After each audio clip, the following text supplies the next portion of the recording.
What I'm going to share with you right now is a dramatic interpretation. I wish I was as gifted as everyone who was able to share their writings by memory, but I'm not.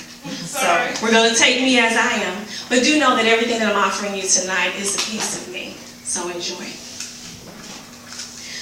Well, I was just walking, and I was just going to walk out the door, kind of just float out the door.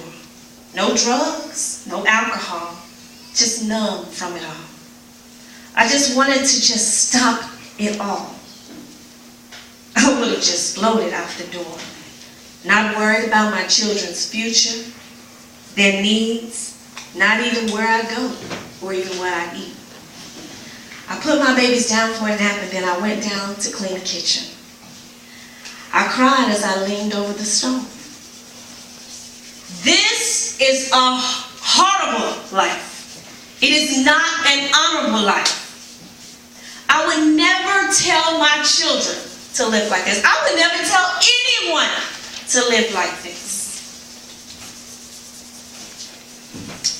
I remember saying, "You don't love me.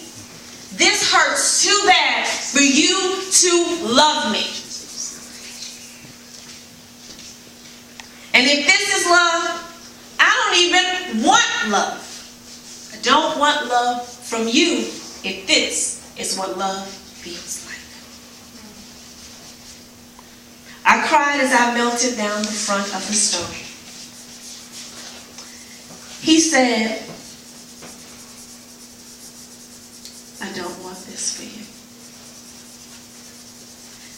And then I peered up over the tears with my big eyes and was like, huh? He talked to me. He talked to me all the time, but this time it was different.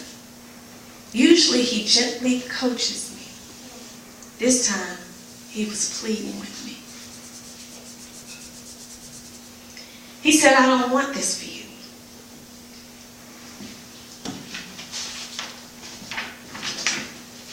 He said, "I love you."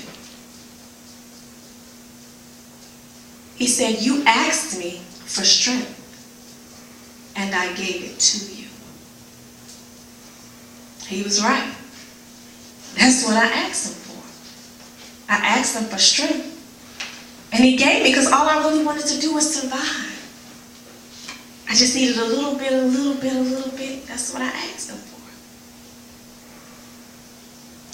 My raging waters began to go calm now.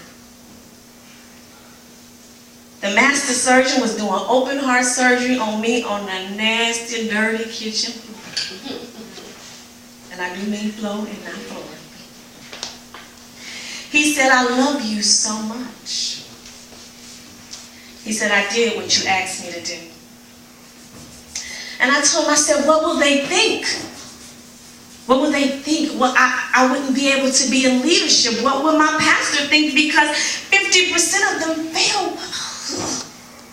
Mind you, I didn't even say anything about how all of this had affected me or my children up until this point.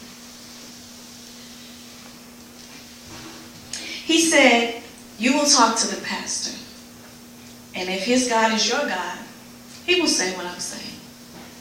And do you know, sure enough, I got an audience with the pastor, not even at my request. And he said exactly what he said. That pastor told me, God loves you, and you are his daughter. And he wants love and safety for you."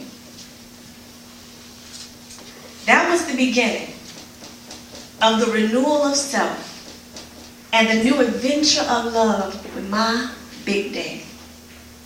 So anytime you hear me say that I can grab him by his ears and kiss him in his mouth because I love him so much, I want you to understand that love transcends wherever you are.